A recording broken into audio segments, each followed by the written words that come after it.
Salut les mecs. Alors aujourd'hui on va parler de The Walking Dead et autant vous dire qu'on va creuser en profondeur. De son âge d'or à sa descente aux enfers, on va décortiquer tout ce qui a fait de cette série un phénomène, puis un désastre. On va revenir donc sur ses moments cultes, sur les personnages les plus emblématiques de l'œuvre, mais aussi sur toutes les décisions les plus catastrophiques, narrativement parlant, qui ont mené la série là où elle est aujourd'hui, c'est-à-dire dans le néant absolu. On va aussi se demander pourquoi Rick était l'âme de la série, pourquoi Negan a tellement divisé les fans, et comment des choix douteux de scénario ont transformé un show iconique en une coquille désespérément vide. On parlera aussi des spin-offs, de la baisse de qualité progressive, des audiences qui se sont effondrées, et bien sûr, de cette fameuse fin qui a laissé tout le monde perplexe.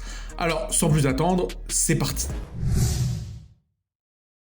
Pour ceux qui l'ignorent, The Walking Dead est une série post-apocalyptique, où les survivants luttent non seulement contre les zombies, mais aussi et surtout contre les tensions et les conflits internes à leur groupe, forcément. Et Shane débute la série comme le collègue flic, meilleur ami du protagoniste Rick Grimes, et un allié fidèle, sur lequel on peut compter, en tout cas en principe. Cependant, son évolution est marquée par une complexité croissante, et un tournant moral assez frappant, puisque comme vous le savez, Shane pense d'abord que Rick est mort, lui donnant le champ libre pour débuter une relation avec sa femme Laurie, ce qui sera, évidemment, la source de nombreuses tensions lorsqu'il découvrira que Rick est finalement bien vivant.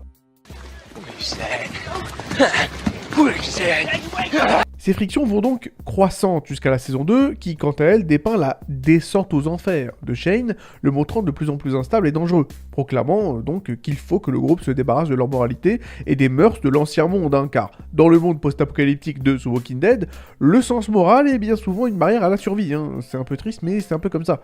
Et donc tout ce conflit culmine finalement dans la confrontation tragique avec Rick et l'amenant donc à sa mort, ce pauvre Shane, une mort inévitable, on le craint fort. Et le truc, c'est que la mort de Shane marque un tournant dans la série, soulignant la fin de l'innocence pour plusieurs personnages et mettant en lumière, ce faisant, les thèmes de survie et de moralité, qui sont donc au cœur de The Walking Dead. Aussi, il n'est pas rare pour les fans de The Walking Dead, au vu des dernières saisons, forcément, de se poser la question suivante. Est-ce que Shane était finalement dans le vrai, après tout ? Sa vision, sans concession du monde, était-elle en fait totalement adaptée à la réalité brutale de l'apocalypse zombie de The Walking Dead ? Dans cette vidéo, nous allons essayer de voir ensemble si Shane avait raison et le pourquoi qui a rendu sa mort tout simplement inévitable. Allez, sans plus attendre, c'est parti.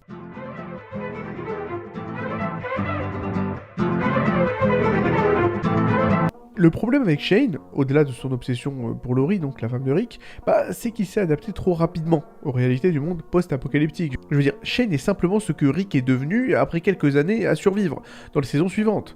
Shane a beau être un antagoniste dans la saison 2, s'il avait été placé magiquement dans la saison 4 et au-delà, lui et Rick auraient forcément été d'accord sur presque tout. Je veux dire, il a fallu la rencontre avec le gouverneur, les gens de Terminus, puis Negan, pour que Rick et le reste du groupe se mettent petit à petit à penser comme Shane, voire à totalement adopter sa façon pragmatique de voir les choses. Et d'une certaine manière, Shane est victime du trope, entre guillemets, né à la mauvaise époque. Je veux dire, si au lieu de mourir, il avait quitté le groupe et était revenu bien plus tard dans la série, ou avait peut-être rencontré Rick pour la première fois après l'arc Terminus, c'est-à-dire arc 4-5, eh bien, il aurait pu devenir le meilleur atout du groupe. Le souci, c'est que Shane débarque dès la saison 1 avec la mentalité d'un mec de la saison 7. À un moment où le groupe, croyait encore aux règles de l'ancien monde. Donc Shane a simplement réalisé qu'il fallait y aller en mode full survie, bien plus tôt que tout le monde. Et si Laurie n'avait pas été dans le groupe, peut-être que lui et Rick auraient pu former un bon duo, et donc diriger le groupe avec beaucoup plus d'efficacité.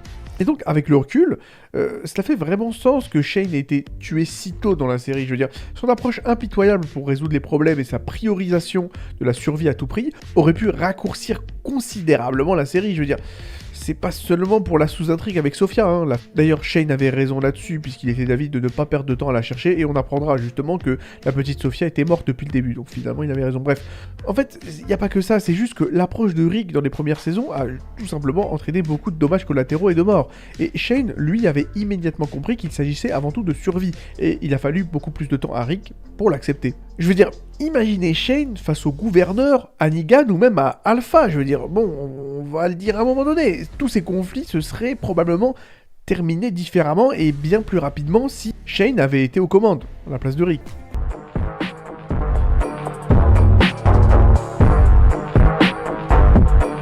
Et donc, laissez-moi vous le redire de manière simple, Shane avait raison depuis le début, il était simplement trop en avance sur son temps. Mais c'est justement là que le problème réside, puisque Shane, trop précoce dans son idéologie de survie vis-à-vis des autres, s'est mis à l'écart du groupe, justement. Et Shane s'est tout simplement adapté trop rapidement, tandis que les autres avaient besoin de plus de temps, en fait. Dell avait raison, hein, vous vous rappelez Dell, l'espèce de vieux avec son bob dégueulasse, bref, il avait raison au final, puisque, comme il l'avait dit, les gens comme lui, ne survivraient pas longtemps dans un monde tel que celui que l'on nous présente dans The Walking Dead. Par contre, les mecs comme Shane sont totalement parfaits pour ce monde, justement. Et donc, c'est un peu comme ça que ça fonctionne, The Walking Dead. Tu t'adaptes, tu évolues, ou alors tu es laissé pour compte et tu crèves direct. Voilà, y a même pas besoin de seulement regarder Rick, mais tout le monde, en fait. D'une certaine manière, ils sont tous comme Shane maintenant. Froid, calculateur, prudent, et prêt à tout pour protéger leur groupe. Shane était le rappel constant de ce qu'il devait devenir, mais qu'il craignait en fait de devenir. Car cela signifierait admettre que l'ancien monde a véritablement disparu. Et en résumé, Shane n'était pas fou, c'est juste qu'il était en avance sur son temps. Depuis son lancement en 2010, The Walking Dead est devenu l'une des séries les plus regardées au monde, tout simplement, rassemblant une immense communauté de fans. Mais, et c'est un grand mais, eh bien, être populaire ne signifie pas forcément être parfait. Là-dessus, je pense qu'on sera tous d'accord. Et justement, aujourd'hui, on va quand même plonger dans les tréfonds de Walking Dead, en mettant en lumière ses défauts, ceux que même les fans les plus ardents ne pourraient pas nier. Nous parlerons donc des problèmes d'écriture de la série, des personnages qui n'ont pas été exploités à leur plein potentiel, et de la manière dont la série s'écarte parfois maladroitement du comics original, créé évidemment par Robert Kirkman, comme tout le monde le sait, et qui est souvent considéré à raison comme étant bien supérieur en termes de narration et de développement de personnages vis-à-vis de la série. Donc cette vidéo n'est ainsi pas une simple critique, mais plutôt une réflexion approfondie de ce qui aurait pu être fait différemment dans la série, en se basant sur le comic, qui a donc donné naissance à ce phénomène télévisuel à la qualité plus que discutable, malheureusement. Donc sans plus attendre, c'est parti pour notre vidéo freestyle sur The Walking Dead.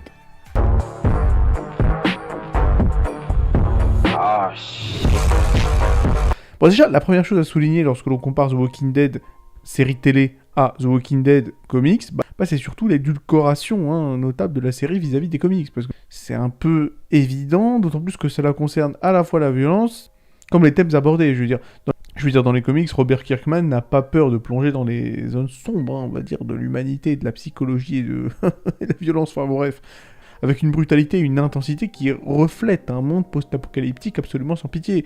La violence est crue, souvent choquante, mais elle sert un but tout de même, montrer la réalité brute de la survie dans un monde envahi par les morts vivants. Les thèmes sont plus audacieux vis-à-vis de la série, traitant de sujets difficiles tels que la morale dans un monde sans foi ni loi, la psychologie des personnages confrontés à des choix impossibles, et surtout les horreurs auxquelles ils doivent faire face quotidiennement. Cependant, la série télévisée, bien qu'elle ait, quand même, il faut le dire, ces moments de brutalité, semble souvent atténuer ces aspects. La violence est certes présente, mais elle n'atteint pas le même niveau de crudité et surtout de fréquence vis-à-vis des comics. Cette différence est probablement due à des contraintes de diffusion et à un désir d'atteindre un public plus large, ça c'est une évidence, mais bon, cette édulcoration a un coût. Elle éloigne parfois et souvent la série de la dure réalité que Kirkman cherchait à représenter dans son œuvre originale. En plus de la violence, les thèmes explorés dans la série peuvent parfois sembler dilués comparés à ceux du comics, là où le comics n'hésite pas à explorer des zones moralement grises et des dilemmes éthiques complexes, la série peut parfois jouer la sécurité, évitant de plonger trop profondément dans des questions un peu trop difficiles, et dans des dilemmes moraux un peu picota, voilà. Au niveau des exemples, j'ai envie de dire, il n'y a que ça, quoi. Même le gouverneur, ce qui se prend face à Michonne, tu sais, normalement, le gouverneur, il perd tout, tu vois, il perd son œil, il perd ses couilles, il se fait castrer, il perd absolument tout, le gouverneur. Donc voilà, Rick, il se fait couper la main, bref. Genre même, la fille de Rick, elle meurt. Les hommes du gouverneur tuent la fille de Rick, La fille de Rick en même temps que sa femme. Donc non, mais il y a plein de trucs qui sont édulcorés de dingue, faut pas mytho. Et même, on va dire la vérité, Negan lui-même, il est édulcoré. Ses dialogues en eux-mêmes, mais ils sont censurés, mais comme jamais, quoi. Negan, c'est un des personnages les plus vulgaires que j'ai jamais vu de ma vie. Tout a été censuré de dingue, non mais faut pas fumer, Et les mecs, ils sont pas prêts, Ils sont, en tout cas, pas dans une série sur une chaîne gratuite, Parce que regarde, y a des séries qui sont vraiment allées loin, tu vois. Tu prends Rick et Morty, franchement, Rick et Morty, à certains épisodes, c'est chaud de ouf, hein, franchement. En gore, en termes de ce qu'ils montrent, il y a même de l'inceste et tout, hein, dans Rick et Morty, tu vois. Mais voilà, ça passe parce que c'est sur une chaîne payante. Il y a des trucs quand même qu'ils ont bien gérés, hein, par rapport aux comics. Mais on peut dire qu'en général, c'est quand même un downgrade, quand même. C'est quand même un downgrade par rapport à ce que le comic proposait. Ça, c'est une certitude. Ça ne veut pas dire que tous les choix de la série sont inférieurs.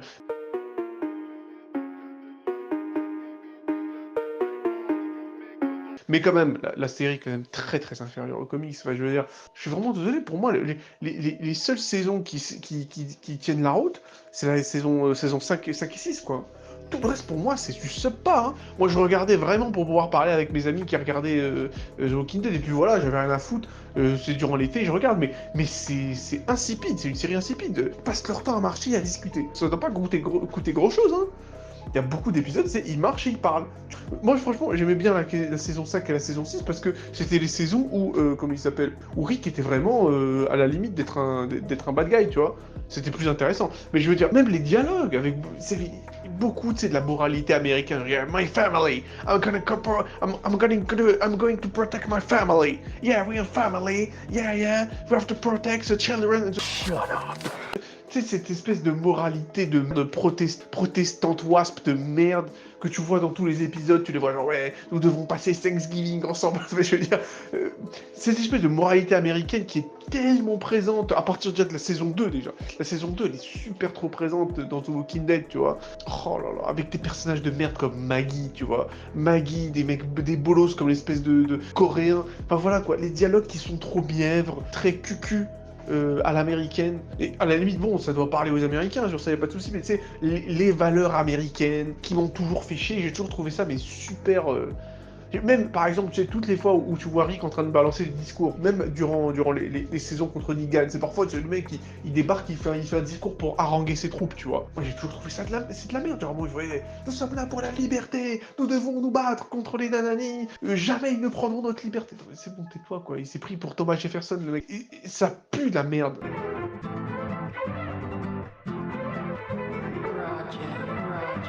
Pour moi, les seuls trucs stylés dans la série, c'est les moments où Rick c'était un dingue en fait. Mais ça, je kiffe et de ouf, tu vois. Par exemple, le moment où il va voir la colline et il se bat contre un type et il lui enfonce un verre dans la gorge. Ou je sais pas quoi, un bout de bois dans la gorge, il se lève et après tout le monde est en train de lui dire mais c'est qui ce monstre? Et Eric fait what?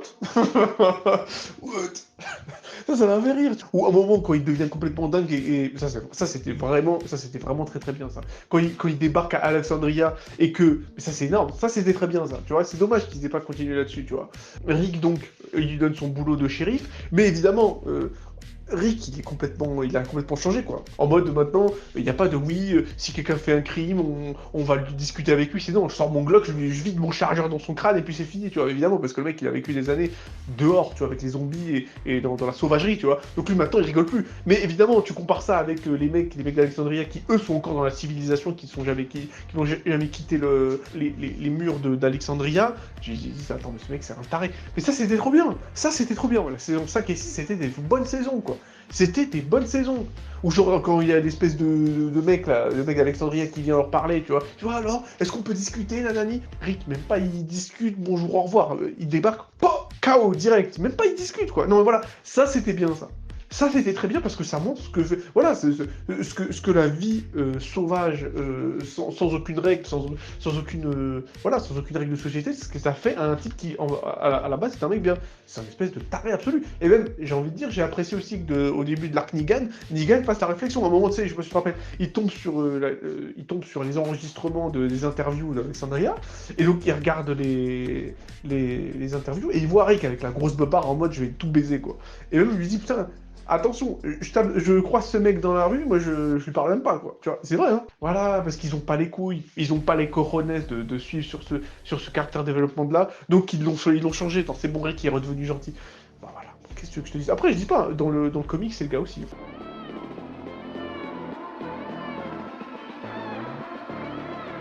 Mais voilà, c'est dommage. Et voilà, tu prends même par exemple une meuf comme même, franchement, moi je vais arrêter, une meuf que j'ai bien aimée là, la vieille là.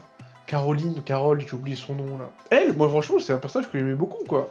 À un moment où elle était en mode, vas-y, je suis avec tout le monde à moi, elle me fait, ouais, non, c'est bon, j'ai retrouvé Jésus, je vais tuer personne. Ah, c'est bon, arrêtez à un moment donné. Ou pareil pour l'autre, là, le Renoir, là, qui est un très bon acteur pourtant. Ils savent pas quoi faire avec lui.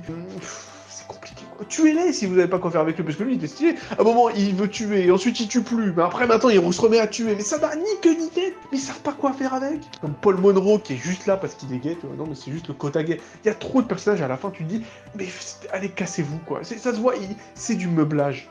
C'est du meublage. Au moment où, par exemple, avec le Renoir, j'ai oublié son nom, là. Il te passe 40 minutes, un épisode entier, 40 minutes en train de se battre avec un fromager, il lui apprend à faire du bâton, là, à jouer avec son bâton, là, avec le... Je crois que c'est une arme martiale qui s'appelle le Jodo, tu vois. 40 minutes de ça, d'un fromager, mais... Trop, c'est trop! On s'en bat les couilles, tu peux régler ça en 10 minutes, tu vois. Franchement, c'est du meublage, quoi. C'est du meublage de dingue. Franchement... C'est une série, je trouve on devrait même pas en discuter. C'est la vérité, je t'assure. C'est une série putain, c'est une des séries les plus surcotées de l'histoire. Tu prends des trucs qui ont marché dans la série, tu prends un Negan, mais tout ce qui a marché dans la série, c'est quasiment que des scènes qu'ils ont pris mot pour mot et réplique par réplique de la BD. Il y a assez peu de bonnes scènes qui sortent de nulle part, hein, de la part de Negan. Hein. La plupart des répliques de Negan qui ont vraiment percé et des scènes de Negan qui ont vraiment percé, tout ça, ça vient du comics. Voilà, la scène où il tranche l'estomac du mec qui était en mode ouais, on va trahir Rick ou je sais pas quoi. C'est le fils de la présidente. Voilà, la scène où il est en mode, où il discute avec Carl par exemple, tu vois. Voilà. Tous ces trucs-là, toutes ces scènes-là et tout ça, ça vient du comics directement. Tous les trucs nouveaux que l'acteur et les réalisateurs, les showrunners ont ajouté à Negan, c'est éclaté. Excuse-moi, j'aime bien l'acteur, il est sympathique, il n'y a pas de souci. Mais je veux dire, sa manière de jouer Negan, ce qu'il a ajouté par rapport aux comics, mais c'est ridicule. Mais qui se plie en 55, voilà quoi, toujours en train de tomber, en train d'être sur un pied, faire je sais pas quoi, en train d'incliner son buste, on dirait il esquive des balles dans Matrix. Je comprends pas c'est quoi son délire, ça c'est quelque chose qu'ils ont ajouté du comics, et à la limite c'est pas grave, moi je m'en bats les couilles. Ok, tu vas adapter, vas-y, ajoute des trucs bien. Si c'est pour ajouter des trucs bizarres où le mec il est à cloche-pied la moitié du temps, je sais pas ce qu'il fait, il fait du surf. Je comprends pas ce qu'il fait, quoi. L'acteur, je comprends pas ce qu'il fait, quoi. Franchement, il y avait autre chose à faire, hein. Si tu veux ajouter quelque chose à Negan, il y avait autre chose à ajouter au personnage de Negan. Enfin bref, voilà. À chaque fois qu'il y a un truc vraiment bien dans la série, franchement, je t'ai dit, 2 fois sur 3, ça vient du comics directement, quoi. Il y a 2-3 trucs qui peuvent être bien, comme Merde, Daryl, ou la manière dont ils ont géré Shane. Mais franchement, c'est rare, hein. La plupart des trucs bien, ça vient du comics. Et encore, les trucs bien, c'était saison 5 et 6. Saison 5 et 6, comme par exemple Terminus, tu sais, dans la station Terminus, là, tu sais, quand ils y vont et que c'est des cannibales. Je crois que ça a été ajouté, ça. Hein.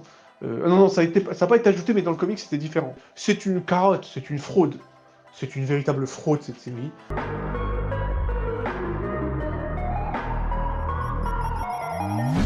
Le truc avec Carl, ils l'ont tué, c'est quand même totalement dingue parce que dans le comics, le endgame, c'est Carl qui survit, tu vois. Et c'est Carl qui raconte tout ça, c'est le survivant, celui qui n'est pas le survivant, mais le mec qui a évolué dans un monde complètement dévasté, et voilà, et voir ce que ça donne.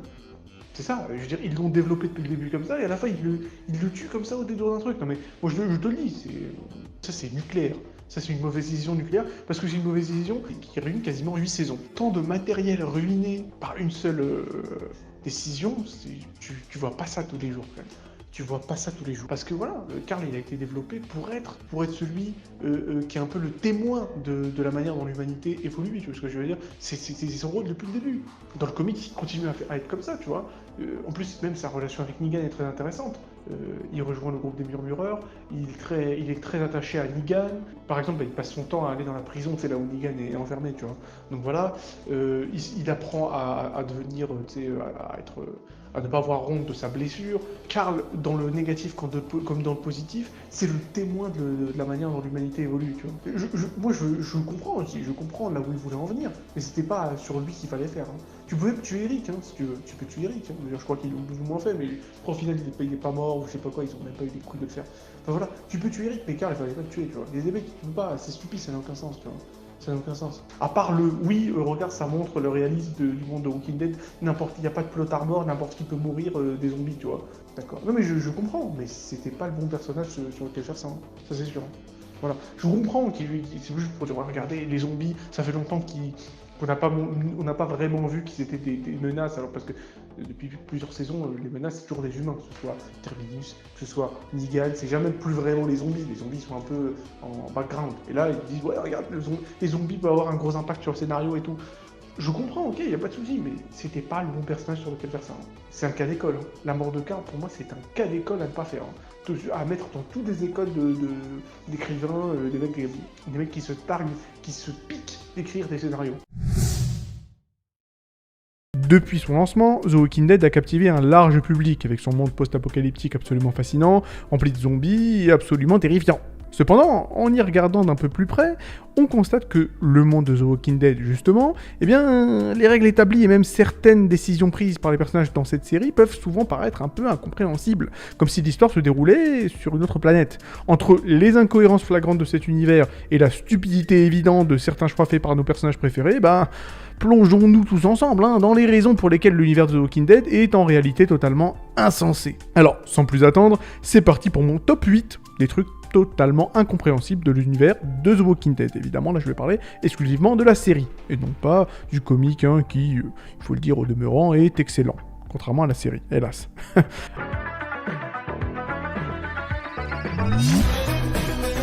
Alors on va commencer tout simplement avec le numéro 8, donc on va parler des embuscades qui n'ont ni queue ni tête. Tout simplement parce que oui, l'un des aspects les plus déroutants de la série est sans nul doute la fréquence avec laquelle les personnages se font surprendre par d'énormes hordes de zombies, pourtant ultra lents. Je veux dire, le nombre de victimes causées par les attaques de zombies est assez impressionnant, au point de même rendre jaloux Game of Thrones, faut le dire. Mais réalistiquement, comment autant de personnes peuvent-elles se faire quasiment backstab par des zombies aussi mollassons à tous les épisodes ?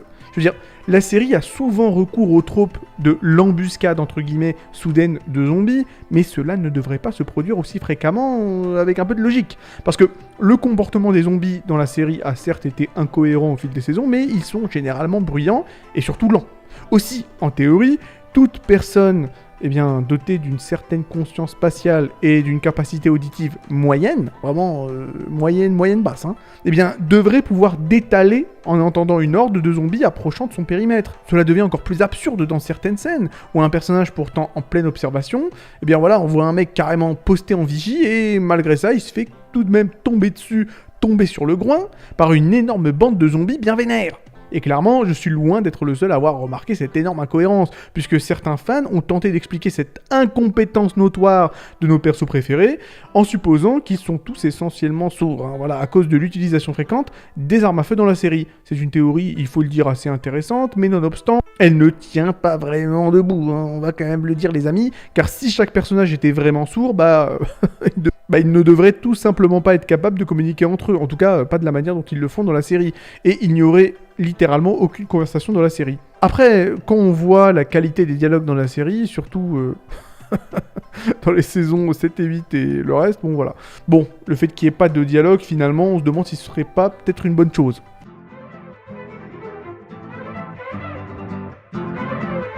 Allez, on continue, et on va parler de la pénurie de flingues dans The Walking Dead, alors que pourtant ils sont aux States, parce que oui, la série The Walking Dead utilise fréquemment l'excuse de la pénurie de munitions au moment le plus inopportun. Voilà. Comme lorsqu'une grande horde de zombies bien vénères, bien méchants, attaque les personnages principaux. Et c'est là où ils nous sortent à chaque fois « Oh putain, j'ai plus de balles, Rick, nanani, qu'est-ce qu'on fait ?» Cela pourrait sembler logique, dans un monde post-apocalyptique où les ressources sont limitées, par définition, et les munitions se verraient donc de plus en plus rares. Bon, c'est rationnel, quand on réfléchit pas beaucoup. Parce que oui, cependant, cette pénurie n'est pas forcément réaliste si on y regarde bien. Surtout compte tenu du contexte américain où se déroule la série. Parce que, à un moment, faut dire les termes, les amis.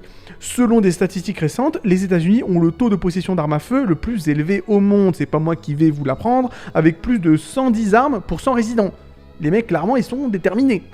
Ils sont déterminés, voilà quoi. C'est redneck. Autrement dit, il y a littéralement plus d'armes que de personnes aux États-Unis. Les mecs sont clairement prêts à en découdre. En réalité, si une apocalypse zombie survenait soudainement, les Américains devraient être plus que prêts à se défendre. Et étant donné que les zombies ne peuvent pas utiliser d'armes à feu, il devrait même y avoir un surplus d'armes disponibles pour les survivants. Il n'y aurait donc aucune raison logique de risquer de se faire mordre en affrontant des zombies à main nue. À part si on n'a pas envie d'en attirer d'autres avec le bruit des coups de feu à la limite. Pourquoi pas, mais la série utilise trop le délire du « oh merde, plus de munitions !» alors que cela devrait être la ressource la moins limitée dans leur monde.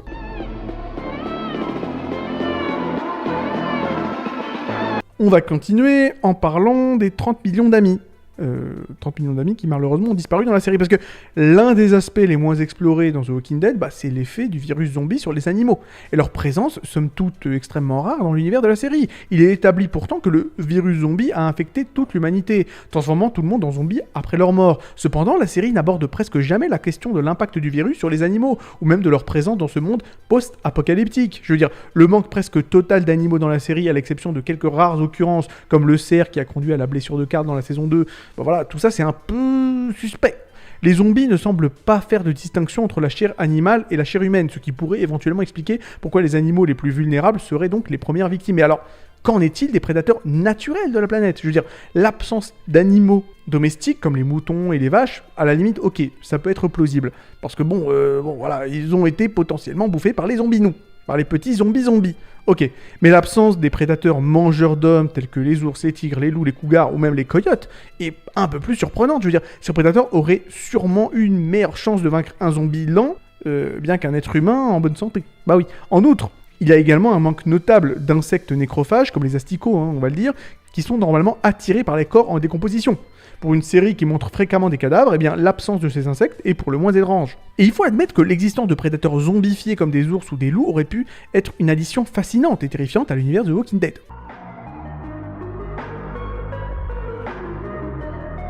Alors, on va continuer en parlant de quelque chose d'un peu plus précis, parce que là, pour l'instant, je ne parlais que de l'univers en termes généraux de The Walking Dead. Là, on va parler d'un personnage en particulier, donc le gouverneur. Alors, le gouverneur, un des plus grands méchants de l'univers de The Walking Dead, on va dire un peu derrière Negan quand même, diffère significativement dans la série vis-à-vis des bandes dessinées. Et cela pose un réel problème de logique, on va pas se le cacher. Alors, dans l'univers des comics, donc écrit par Robert Kirkman comme tout le monde sait, le gouverneur est l'un des méchants les plus emblématiques et sadiques qui soit, j'en ai déjà parlé, et qui ne reculera devant rien pour s'emparer de la prison du groupe de Rick. Mais dans la série télévisée, par contre, et c'est là où le bas commence à blesser, le gouverneur est loin d'être aussi intimidant ou même complexe. Le problème apparaît dès le début de l'arc de Woodbury dans la série. Les bandes dessinées dépeignent Woodbury donc comme un lieu peu sûr, alors que la prison de Rick est un havre de sécurité, expliquant pourquoi, de manière tout à fait logique, le gouverneur la convoite tant pour lui que pour son peuple. Dans la série par contre, la prison est présentée comme un trou à rats, carrément, tandis que Woodbury apparaît comme une utopie en comparaison.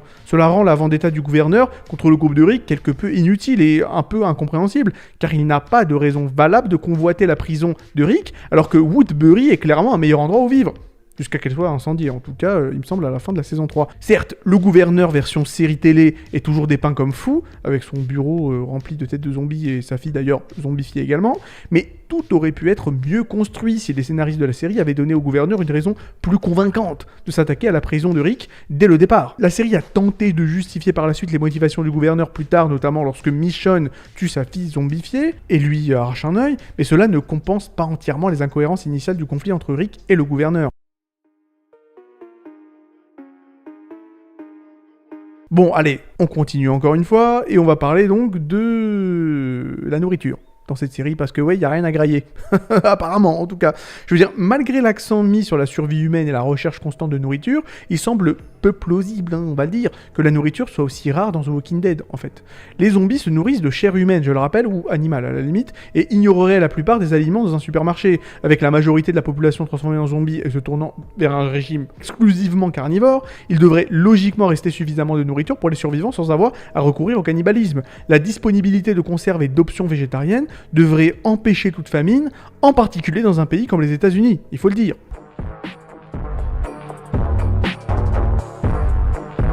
Alors, on va continuer de parler d'inconsistance en ce qui concerne le monde de The Walking Dead en parlant de la propagation de l'épidémie zombie qui est somme toute peu réaliste, hein, on va dire, dans la série. Alors, dans l'univers de The Walking Dead, tout le monde est déjà infecté par le virus zombie, et l'épidémie initiale a été si rapide et mortelle que même l'armée n'a pas pu la contenir. Cependant, il faut le dire, dans la réalité, les organisations de santé et l'armée sont préparées à des scénarios d'épidémie de maladie. Par exemple, pendant l'épidémie de SRAS en 2003, des mesures rapides ont été prises pour contenir la maladie. Et en ce qui concerne un virus zombie, puisque tout le monde est déjà infecté et que les zombies sont faciles à repérer, contenir et mettre en quarantaine les zombies devrait être bien plus facile que de contrôler des virus difficiles à diagnostiquer. Ainsi, il semble improbable que l'armée et même l'OMS aient été si inefficaces à contenir un virus qui ne prend effet qu'après la mort. Oh, voilà, désolé de faire le chieur, mais ça m'a sauté aux yeux dès le début.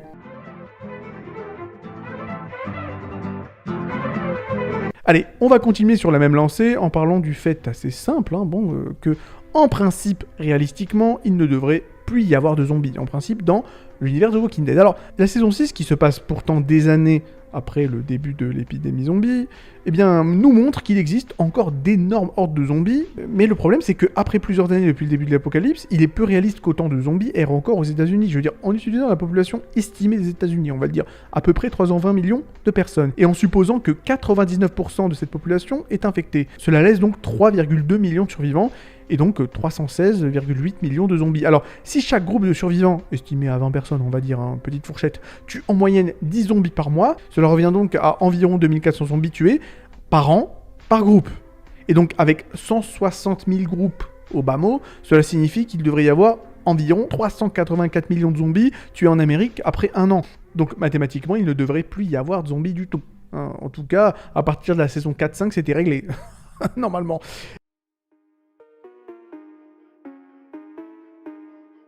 Et on va finir avec le dernier point, et on va rester sur la même lancée, sur le fait qu'en principe, normalement, il n'y a pas d'apocalypse zombie. Tout simplement parce que la durée réaliste d'une apocalypse zombie, c'est pas 10 ans, hein, je vous le dis tout de suite, parce que scientifiquement, on va te dire, une apocalypse zombie ne devrait pas durer plus que quelques mois tout au plus. Hein. Bon, à un moment, il faut quand même dire les termes, parce que les corps des zombies, étant des cadavres réanimés, se décomposent forcément très rapidement. Et la chaleur causerait une décomposition accélérée, entraînant la destruction des corps en quelques semaines. Et on parle même pas des zones froides, où les zombies gèleraient et deviendraient immobiles directement. De plus, les corps des zombies ne pouvant pas guérir, les zombies forcément finiraient par s'effondrer aux raisons des dommages quotidiens, de la vie de tous les jours. Ainsi, lorsque Rick se réveille à l'hôpital, on va le dire, l'apocalypse zombie aurait dû être terminée depuis longtemps. On va parler de The Walking Dead et tout particulièrement des raisons de la chute de cette série, parce que oui, il faut le dire, à ses débuts, The Walking Dead était ultra populaire, comme rarement une série de télé l'a jamais été, allant jusqu'à captiver jusqu'à plus de 14 millions de spectateurs à l'époque de la saison 5, qui est clairement la meilleure saison selon moi, comme je l'ai dit dans ma toute première vidéo sur The Walking Dead, à laquelle je vous renvoie d'ailleurs, bref. Cependant, au fil du temps, particulièrement à partir des saisons 7 et 8, une érosion assez notable de l'audience a commencé à se faire sentir, parce que oui, en arrivant à la saison 12, la série a perdu plus de 94% de son audience initiale, un chiffre assez stupéfiant, je pense qu'on sera tous d'accord pour le dire, qui soulève forcément de nombreuses questions. Je veux dire, qu'est-ce qui a bien pu se passer pour qu'une série autrefois acclamée par tous et par toutes, rencontre un tel déclin ? Est-ce dû à des changements dans la narration, ou peut-être à une lassitude du public, ou à d'autres facteurs un peu moins évidents? On ne sait pas. Eh bien, moi je sais. Dans cette vidéo, on va plonger dans les tréfonds de The Walking Dead afin d'essayer de comprendre pourquoi cette série, autrefois au sommet de sa popularité, a connu donc une telle baisse d'intérêt. Alors, sans plus attendre, c'est parti pour une analyse approfondie de la chute de la série The Walking Dead. Alors, on va commencer avec la cause de tout. J'ai nommé l'écriture boomerang. Alors, qu'est-ce que ça veut dire, cette espèce d'expression bizarre? Donc, la narration boomerang, comme on l'appelle, c'est un concept narratif, où les éléments d'une histoire, tels que les personnages, les situations, ou même les thèmes, reviennent et se répètent de manière cyclique, un peu comme un boomerang, forcément, qui revient vers la personne qui l'a lancé. Et justement, les scénaristes de The Walking Dead se sont mis à user de cette technique narrative à partir de la saison 6, et c'est à partir de là que les choses ont vraiment commencé à tourner chocolat. Je veux dire, bien que cette technique narrative puisse être efficace lorsqu'elle est bien exécutée, voilà plusieurs raisons pour lesquelles son utilisation dans The Walking Dead peut avoir été préjudiciable à la série. Alors déjà évidemment, il y a la répétition des scénarios. The Walking Dead a souvent été critiqué à cause de sa tendance à répéter les mêmes intrigues encore et encore et encore. Par exemple, le groupe trouve un sanctuaire, le sanctuaire est attaqué ou est corrompu, vu exactement comme dans l'arc Terminus. Le groupe doit ensuite fuir et trouver un nouveau sanctuaire et bis repetita, encore une fois. Cette répétition a pu donner aux spectateurs que nous sommes un sentiment de lassitude, car ça donne fatalement l'impression de regarder les mêmes histoires encore et encore. Ensuite, le développement de personnages stagnant, parce que oui, dans une bonne écriture boomerang, les personnages évoluent à travers les expériences répétées, cependant dans The Walking Dead, certains personnages semblent piégés dans des cycles répétitifs, sans croissance significative ou même changement au niveau de leur personnalité, je veux dire, rendant leur développement assez plat et prévisible. Le plus bel exemple de cela étant bien évidemment Morgan, qui passe de pacifique à meurtrier sanguinaire à de multiples reprises au cours de quelques saisons sans que ça ne fasse grand sens. Un moment, c'est un espèce de tueur sanguinaire qui veut buter tout le monde. L'autre moment, il est pacifique, ouais non, je ne tue personne, je me bats avec mon bâton. Et la saison plus tard, tu le vois en mode Gatling gun, genre ouais, je vais tous les niquer. Donc, encore une fois, là, c'est vraiment cyclique, ça tourne, et finalement, on va nulle part. Et au-delà de ça, il y a quand même une certaine perte de tension narrative, parce que la répétition des éléments de l'histoire peut diminuer la tension et les enjeux, ça c'est le cas de le dire. Je veux dire, si les spectateurs que nous sommes savent que les personnages vont simplement passer un nouveau refuge après qu'un ancien soit compromis, il devient difficile de s'inquiéter pour leur sort ou même de s'investir dans la lutte pour la survie. L'autre gros problème de la narration boomerang, c'est que chaque épisode est centré sur un groupe de personnages particuliers, ce qui veut dire que si l'épisode 1 est centré sur Rick, Michonne et Carl combattant, je sais pas moi, une horde de zombies, eh bien l'épisode 2, quant à lui, sera en revanche focus sur Daryl et Bess, on va dire, qui essaient de retrouver le groupe, tandis que l'épisode 3, lui, se concentrera sur la quête de rédemption de Carol, enfin voilà, ce qui fait qu'on ne saura ce qui est arrivé à Rick et compagnie que lors de l'épisode 5. Ce qui amène forcément à des problèmes d'investissement des spectateurs que nous sommes encore une fois, puisque cette méthode de narration brise sec toute montée en tension narrative en mélangeant plein de sous-intrigues différentes afin de les faire s'unir en toute fin de saison, au lieu de n'en développer qu'une seule et faire en sorte qu'elle soit vraiment solide. C'est ça qui est un peu con. Après, pour vous dire la vérité, pour moi The Walking Dead avait des gros problèmes avant même la mise en place de cette narration boomerang, mais force est de constater que c'est l'une des raisons principales de la chute de la série dans les saisons suivantes. Mais qui dit raison principale ne dit pas forcément que c'est la seule raison, et loin de là, il y en a bien d'autres. Déjà, il faut quand même un peu parler des intrigues lentes et surchargées, parce que oui, avec des saisons de plus en plus longues, les scénaristes ont dû étirer les intrigues tout en essayant de maintenir l'intérêt du public que nous sommes. Cependant, de nombreux épisodes ont échoué à développer les personnages, ou même à faire avancer l'intrigue de manière significative. La lenteur du récit s'est aggravée avec l'augmentation du nombre de personnages à l'écran, et alors que la première saison se concentrait uniquement sur le groupe de Rick, les fans doivent désormais suivre les noms et les motivations de nombreux personnages à Alexandria, à Oceanside, dans la colline, ainsi que les saviors de Negan, les chuchoteurs d'Alpha, et chaque nouveau personnage introduit par la suite. La taille importante du casting qui ne fait que grossir et la lenteur de l'intrigue ont ainsi rendu certains épisodes fastidieux à suivre, et c'est peu de le dire.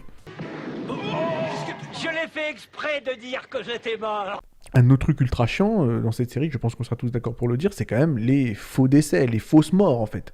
Voilà, et le fait qu'il y en ait un peu trop, parce que l'utilisation excessive de faux décès, des fausses morts dans The Walking Dead est un autre élément qui nous a tous clairement lassés, je pense qu'on peut le dire. C'est un trope qui m'a toujours largement fait chier en général. Dixit de ma vidéo sur Yu Yu Hakusho où j'en parle un peu plus. Bref, bon, si je dois vous donner un exemple, évidemment, je vais vous parler de Glenn, qui est donc assez notable. Après avoir été presque tué à plusieurs reprises, les scénaristes ont tenté de faire croire à sa mort pendant 3 épisodes, avant de révéler que finalement il se cachait sous une benne à ordures. Ok, super, merci. Si certains fans étaient soulagés de le voir en vie, le bon Glenn, eh bien, d'autres comme moi étaient juste ultra frustrés par la dépendance excessive des scénaristes vis-à-vis de cette tactique. Et si tu mixes ça avec la narration boomerang, ça rend complètement dingue. Parce que non seulement il y a des fausses morts, mais en plus pour te rendre compte et qu'on te révèle que c'est des fausses morts, faut attendre 5 ou 6 épisodes. C'est le truc complètement... le truc qui te rend fou, quoi. Bref, le truc complètement dingue. Et justement, puisqu'on est sur le sujet des fausses morts, parlons du cliffhanger de Negan. Alors, dans le final de la saison 6, la série nous présente l'un des cliffhangers les plus infâmes, voilà, il faut le dire, de l'histoire de la fiction à travers le personnage de Negan. Alors, dans les dernières minutes de cet épisode, Negan choisit, à l'aide d'une comptine enfantine, que vous savez, voilà, Catch a Tiger by the Toe, bref, vous connaissez la musique, qui il va tuer avec sa batte cloutée, évidemment, la fameuse Lucille. Et cependant, au moment de révéler sa victime, l'écran devient noir, en tout cas, voilà, l'écran passe en POV, en point of view, de la victime. Sauf qu'évidemment, nous, les pauvres petits spectateurs, on voit pas qui c'est, forcément. Et donc, ça laisse les fans que nous sommes dans l'incertitude jusqu'à la saison suivante.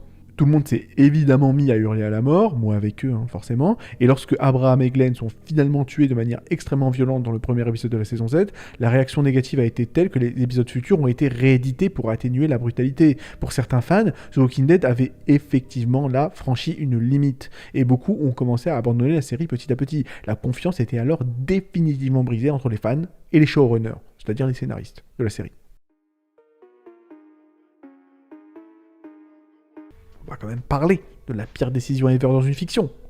Vous me voyez arriver, la mort de Carl. Alors, Carl, le fils de Rick, représentait, de manière un peu symbolique, l'espoir d'un avenir meilleur, et même dans les moments les plus sombres, il était le témoin de la chute de l'humanité. Mais sa mort dans la saison 8, après avoir été mordu par un zombie random durant la guerre contre les Saviors, ça a été un tournant choquant pour la série, un tournant de merde, on va dire. C'est pas un bon choc, ça c'est certain. Je veux dire, cette évolution a eu des conséquences désastreuses sur l'opinion publique de The Walking Dead. D'ailleurs, l'épisode suivant a enregistré une chute de 2 millions de téléspectateurs. Donc voilà.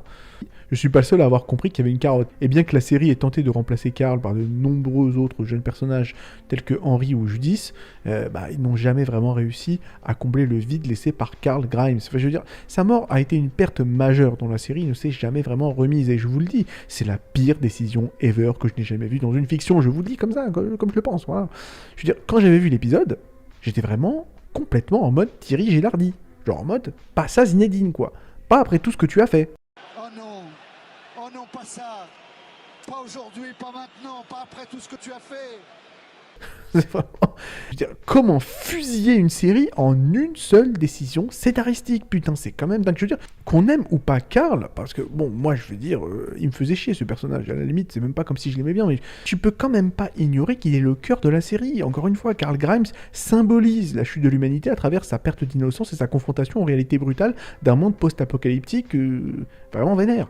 Son évolution montre la résilience humaine et le flou des frontières morales d'un environnement où les anciennes normes s'effondrent. Et en dépit des horreurs qu'il vit, Carl est censé incarner l'espoir et le potentiel de renaissance de l'humanité, témoignant donc de la transformation radicale de la société tout en préservant des traits d'humanité et de solidarité. Donc forcément, si tu le fais se faire hagar par un zombie random, la seule chose qui va se passer, c'est que tu vas littéralement enculer les thèmes de ta série, tout simplement. Mais apparemment, les scénaristes n'en avaient plus rien à foutre à ce niveau-là. Et vu qu'on parlait du fils, je pense qu'il est temps de terminer cette vidéo en abordant le cas du père, évidemment le faux départ d'Andrew Lincoln. Bon, vous le savez, Andrew Lincoln, un très bon acteur et qui joue d'ailleurs Rick Grimes, le personnage principal de la série depuis le début. En gros, il y a eu une grande agitation autour de cette série à un moment donné, quand on s'est vu annoncer que Andrew Lincoln allait partir. Cependant, son départ s'est révélé être une fausse alerte, ce qui a pu contribuer à un sentiment de manipulation et de frustration chez les spectateurs. Car effectivement, Rick semble mourir, mais finalement, il n'est pas mort. Voilà, c'est un peu con. Et donc cette stratégie a pu être perçue, et a été perçue, par moi en tout cas, comme un coup publicitaire plutôt qu'à une évolution naturelle de l'histoire, ce qui a forcément nui à la crédibilité de la série. Et donc notre ami Rick, ce bon Rick, reviendra donc pour l'épisode final de la série, qui n'est d'ailleurs même pas une fin en fait, mais plutôt une annonce des multiples spin-offs de la série, dont un sera effectivement concentré sur notre ami Rick, justement. Donc voilà, c'est du foutage de gueule en bande organisée, mais à la limite, c'était pas la première fois. Et il me semble que ce sera d'ailleurs pas la dernière. Enfin, je veux dire, je vais pas me risquer à regarder les spin-offs, mais bon, voilà. Ça m'étonnerait pas que ce soit de la merde. On va parler de l'univers apocalyptique de The Walking Dead, de la série télé, que tout le monde connaît et que tout le monde aime. Ou plus tant que ça, depuis les dernières saisons, et surtout des spin-offs un peu boiteux qui sont sortis il y a pas très longtemps. Bon. Cela étant dit, préparez-vous quand même à découvrir le top 10, les 10 théories les plus captivantes sur cette série culte, en tout cas selon moi. Alors on va parler effectivement des secrets de l'origine du virus, aux vérités cachées sur certains personnages.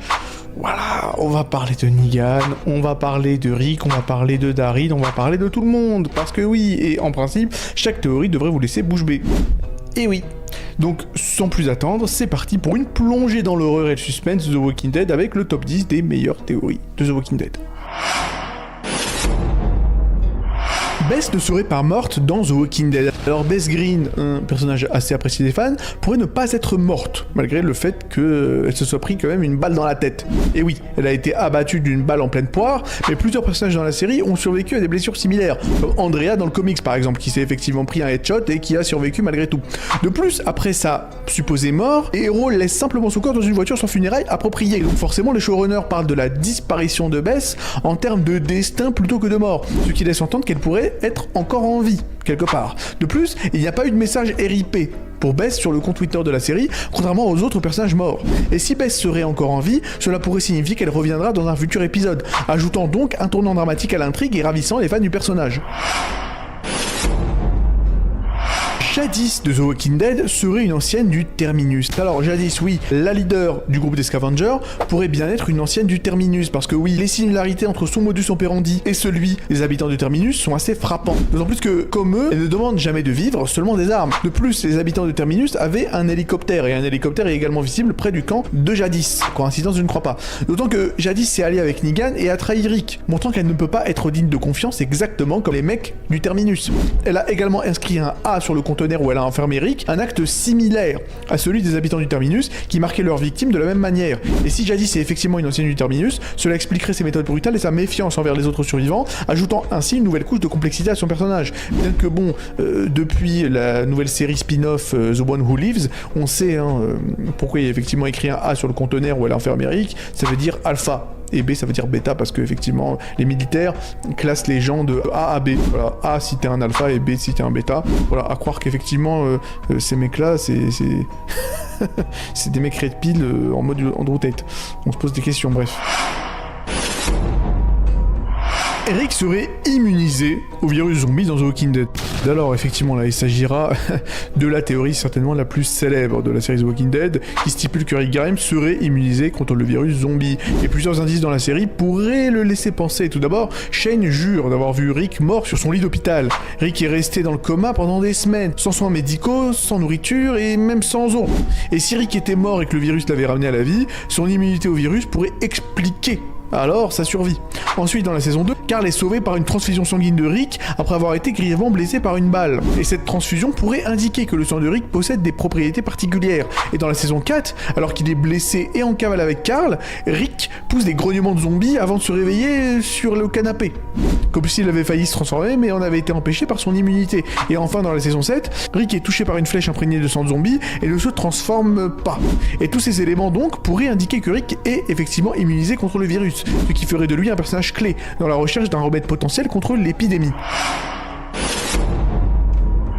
Le virus zombie dans The Walking Dead serait d'origine extraterrestre. Donc il s'agira d'une autre théorie extrêmement intrigante qui stipule que le virus zombie dans The Walking Dead serait d'origine extraterrestre. Et si l'on considère que l'une des seules façons de débarrasser la Terre de l'humanité sans pour autant la détruire complètement, bah ce serait quand même de provoquer une pandémie zombie. C'est donc une théorie qui prendrait tout son sens. D'autant plus que le comic spin-off The Alien, qui met en scène Jeff Grimes, donc le frère de Rick, en Espagne durant la pandémie zombie. Et donc ça renforce cette idée. Bien qu'aucun extraterrestre ne soit montré dans ce comic, bon, le titre suggère à lui seul une connexion possible. D'autant que les extraterrestres auraient pu utiliser le virus pour anéantir l'humanité sans provoquer une guerre nucléaire, et donc forcément laissant ainsi la planète intacte. Cette théorie ajouterait donc une dimension de science-fiction à l'univers de The Walking Dead, suggérant que l'apocalypse zombie serait donc le résultat d'une intervention extraterrestre visant à purger la Terre de ses habitants humains.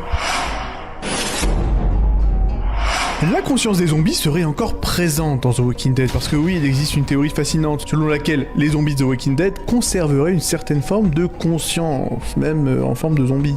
Parce qu'effectivement, il y a plusieurs scènes de la série qui semblent suggérer. Par exemple, dans la première saison, la femme de Morgan revient régulièrement sur le perron de sa maison et tente même de tourner la poignée de la porte. Un comportement qui semble indiquer une mémoire résiduelle de sa vie passée.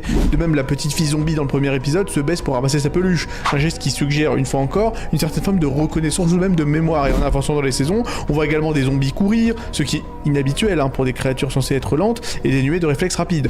Ces indices pourraient signifier que les zombies ne sont pas forcément complètement dépourvus de conscience après avoir tourné, comme ils disent. Et cette théorie donc encore une fois ajoute une couche de tragédie aux zombies, les présentant non seulement comme des monstres, mais aussi comme des êtres encore partiellement conscients de leur ancienne humanité, piégés dans un état de mort-vivant. Les zombies de The Walking Dead se décomposeraient au fil de la série.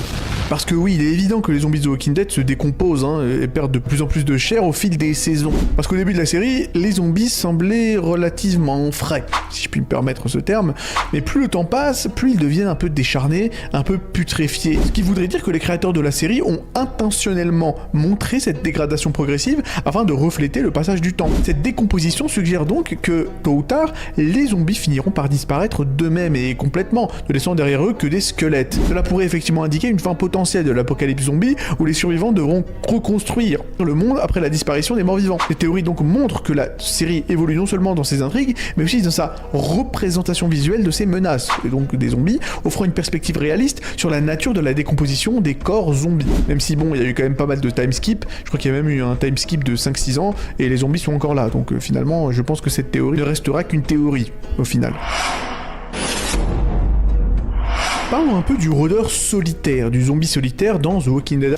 Alors, un élément récurrent et mystérieux de The Walking Dead est la présence d'un rôdeur solitaire dans le générique de chaque épisode. Certains fans pensent en réalité qu'il s'agit peut-être du tout premier rôdeur, le K0, tandis que d'autres, quant à eux, croient qu'il pourrait être pas du premier mais du dernier zombie du dernier rôdeur, symbolisant l'aboutissement de l'apocalypse. Cette théorie propose d'ailleurs que ce rôdeur solitaire pourrait être en réalité Rick lui-même, marchant seul dans un monde entièrement envahi par les zombies. Et la démarche de ce rôdeur est, il faut le dire, différente de celle des autres zombies, plus humaine, ce qui pourrait effectivement indiquer qu'il s'agirait bel et bien de Rick, devenu lui-même un zombie, mais conservant une part de son humanité, et donc si cette théorie se révèle être vraie, cela ferait de Rick le Walking Dead ultime, le mort marchand ultime, marchant seul dans un monde post-apocalyptique, symbolisant la lutte interminable de l'humanité contre l'extinction.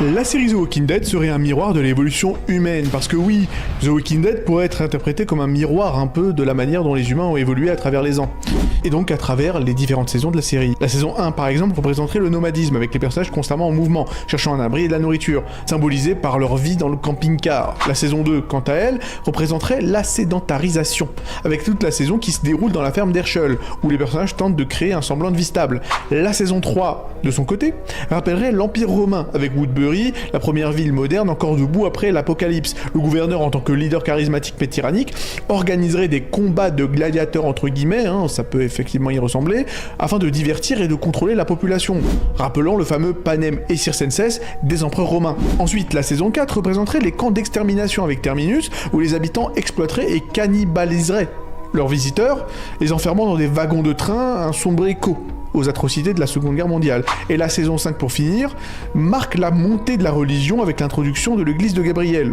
Sans oublier bien évidemment la saison 7, qui symbolise la colonisation avec Negan et ses sauveurs, imposant leur domination sur les autres communautés. Et donc forcément, cette suggestion offre une lecture profonde de la série, montrant comment chaque saison reflète une étape de l'évolution humaine et des dynamiques sociales qui sont impliquées. Les chuchoteurs de The Walking Dead sont là depuis le début de la série. Et oui, là il s'agit encore une fois d'une théorie captivante qui propose effectivement que les chuchoteurs, introduits plus tard dans la série et dans le comics d'ailleurs, sont en réalité présents depuis le début. Morgan mentionne avoir vu des gens portant des masques de mort, ce qui pourrait être une référence forcément aux chuchoteurs, puisque les chuchoteurs, pour ceux qui ne le savent pas, sont des gens qui se déguisent en zombies, en portant effectivement des peaux de zombies, ce qui leur permet de survivre dans des hordes immenses de zombies, donc ça leur permet effectivement de s'adapter. Donc par exemple, le rôdeur solitaire du générique, dont on a déjà parlé, pourrait également être un chuchoteur, se déplaçant parmi les zombies sans être détecté. Et autre exemple, Huth, un personnage qui disparaît mystérieusement après avoir accompagné Tara, pourrait avoir aussi été capturé par les chuchoteurs, puisque la seule chose que Tara trouve de lui après sa disparition, c'est une carte avec l'inscription PPP, qui est donc un terme musical signifiant chuchotement. Cette théorie suggère alors que les chuchoteurs ont toujours été en arrière-plan, un peu dans l'ombre, observant et manipulant les événements sans que les autres personnages ne s'en rendent compte, ajoutant encore une fois une nouvelle dimension de menace à l'univers de Walking Dead. On va parler de The Walking Dead, enfin surtout de la série, mais peut-être un peu du comics, et surtout du top 6 de tous les secrets, des trucs bons à savoir, et même de mes petites réflexions et analyses sur cette série, forcément, devenue légendaire. Bien que c'est vrai que, bon, les dernières saisons, voilà, on va dire qu'elles sont pas si légendaires que ça. Bon, ça c'est une évidence. En tout cas, quoi qu'il en soit, on va essayer quand même de survivre ensemble à l'apocalypse zombie au cours de cette vidéo, et découvrir les défis, de reconstruire la civilisation. Donc forcément, préparez-vous, et sans plus attendre, c'est parti. Parlons un peu des lieux de tournage dans la série The Walking Dead. Alors déjà, il y a Senoia. Bon, en Géorgie, la ville de Senoia quand même, qui sert de lieu principal pour le tournage de la série en termes général, notamment pour les scènes de Woodbury, à Alexandria, et même à la ferme de Herschel. La transformation de cette petite ville en différents décors emblématiques de la série est, on va le dire, assez remarquable. À côté de ça, il y a Atlanta, donc toujours en Géorgie, et on va le dire, les premières saisons ont largement utilisé Atlanta et ses environs pour représenter l'apocalypse zombie. Des lieux emblématiques incluent le centre-ville d'Atlanta, où Rick trouve des centaines de zombies, ou même le CDC, où le groupe cherche des réponses à la fin de la première saison. Et pour finir, il y a la prison de la West Georgia Correctional Facility. Alors, bien que le lieu exact soit assez fictif, les scènes de la prison ont été tournées sur le plateau d'Atlanta. La prison représente un moment crucial de la série, symbolisant un faux sentiment de sécurité et la lutte constante pour la survie. Donc voilà, en gros, ça se passe en Géorgie. Voilà, tout simplement. Parlons ensemble de l'évolution des personnages dans The Walking Dead. Alors déjà, on a Rick Grimes. L'évolution de Rick, d'un shérif cherchant à préserver un semblant de loi et d'ordre, à un leader sans pitié, sanguinaire, prêt à faire des choix moralement ambigus pour protéger son groupe, montre une adaptation complexe, une adaptation, on va dire, intéressante à un monde post-apocalyptique absolument impitoyable. À côté de lui, il y a bien entendu Carol, Carol qui est donc de base une femme victime de violences domestiques, mais cette même Carol se transforme petit à petit en une survivante féroce et stratège. Ses décisions parfois controversées montrent sa détermination à survivre et à protéger ce qu'elle aime. Et on va finir bien entendu par le légendaire Daryl Dixon, qui donc initialement est un redneck, est un bouseux solitaire et rétif, et qui devient avec le temps un leader clé et un pilier émotionnel pour le groupe. Sa loyauté et son développement personnel témoignent de la profondeur des relations au sein du groupe de Rick Grimes. Parlons ensemble des décisions morales difficiles dans le monde de The Walking Dead. Alors, les choix sont assez difficiles, on va le dire, dans l'expérience de The Walking Dead, poussant les personnages bien souvent à leurs limites éthiques dans un monde où les décisions peuvent signifier la différence entre la vie et la mort. Ces décisions affectent non seulement la survie des individus et des groupes, mais aussi leurs relations internes. La série confronte les personnages à des dilemmes moraux et profonds, surtout où les notions de bien et de mal deviennent fluides et contextuelles. Le sacrifice, la trahison, le pardon, la justice prennent de nouvelles dimensions, forçant les personnages et les spectateurs à réfléchir sur la complexité de l'éthique dans ces situations extrêmes. Les conséquences de ces choix moraux tisse la trame narrative de la série, influençant le développement des personnages et des dynamiques de groupe. Évidemment, je pense que le personnage qui incarne le mieux cette problématique n'est autre que Rick Grimes. Au début, effectivement, il te dit lors de la première saison qu'on ne tue pas les vivants, bien sûr, mais dès la saison 3, là par contre, ça se transforme en shit happens. Voilà, où on le voit effectivement défoncer un prisonnier à coups de machette. Donc voilà. C'est vrai que c'est un peu complexe, et quand on le voit effectivement lors de la saison 5, on va mettre une espèce d'énorme golden dans la tête du mec de Alexandria en mode le gars juste lui dit bonjour, il lui répond en lui cassant les dents. Voilà, tu comprends que le type il est plus là pour rigoler, et qu'en réalité, peut-être bien que Shane était en avance vis-à-vis de tout le monde. On l'a condamné pour avoir effectivement tué Otis afin de se sauver lui et surtout de sauver le petit Carl. Et finalement, est-ce que Rick n'aurait pas fait pire? On peut encore une fois voir Rick mentir aux hommes de Negan vers la fin de la saison 8, il me semble. Voilà, en leur disant, vous inquiétez pas, si vous libérez, on vous aidera et on vous intégrera dans notre groupe, et à la fin, voilà. Il leur vide son chargeur dans la tête. Donc, bon, clairement, en termes de choix moraux, je pense que Rick a bien changé son fusil d'épaule, sans mauvais jeu de mots.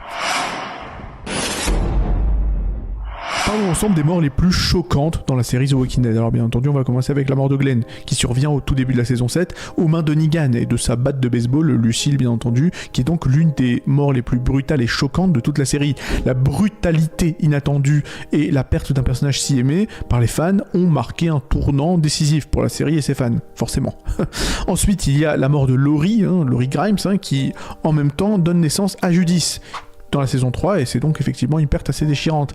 Sa décision de sacrifier sa vie pour celle de son enfant et les répercussions de sa mort sur Rick et Carl ont laissé une empreinte indélébile dans le cœur des téléspectateurs. Ensuite, bien entendu, il y a la mort d'Herschel, la décapitation d'Herschel par le gouverneur durant l'assaut sur la prison dans la saison 4 est un moment d'une violence assez inouïe et d'une tristesse extrême, soulignant la violence du monde dans lequel les personnages vivent.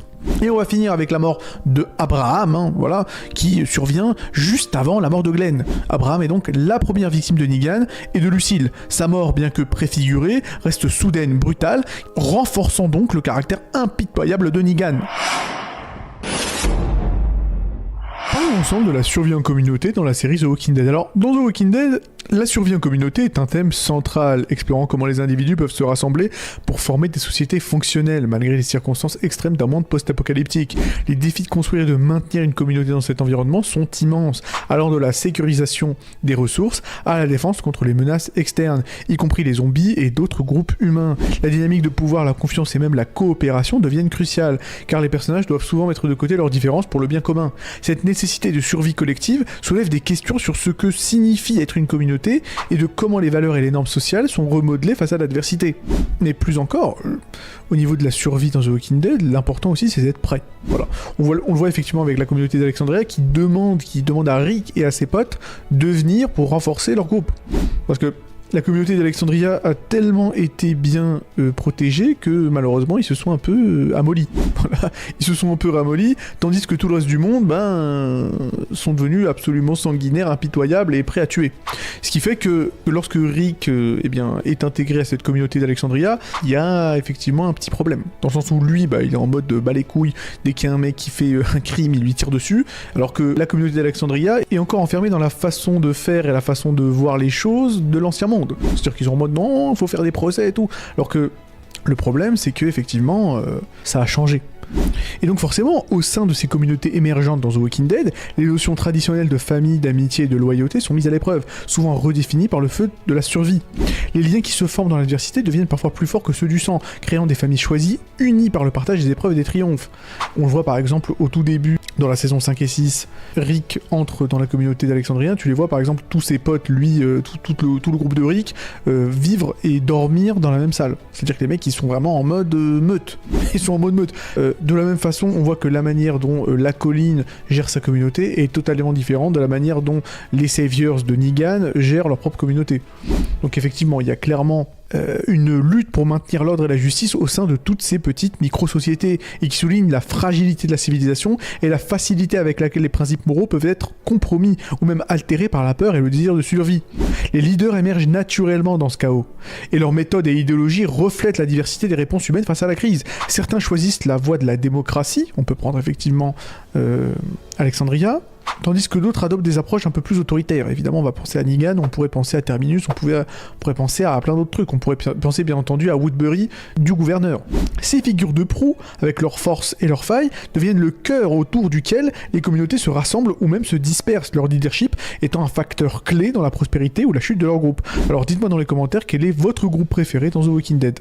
Alors voilà, la vidéo est terminée en espérant qu'elle vous ait plu. N'oubliez pas de vous abonner pour encourager la chaîne, et si vous voulez effectivement d'aventure, me soutenir davantage, jetez un œil à nos t-shirts et mugs disponibles dans la boutique. Vous pouvez aussi effectivement faire un petit don via PayPal afin de soutenir financièrement la chaîne car elle en a grand besoin. Voilà, petit coup de Patreon, petit coup de PDF si vous voulez effectivement vous jeter dans l'aventure YouTube. Bref, quoi qu'il en soit, prenez soin de vous et à la prochaine.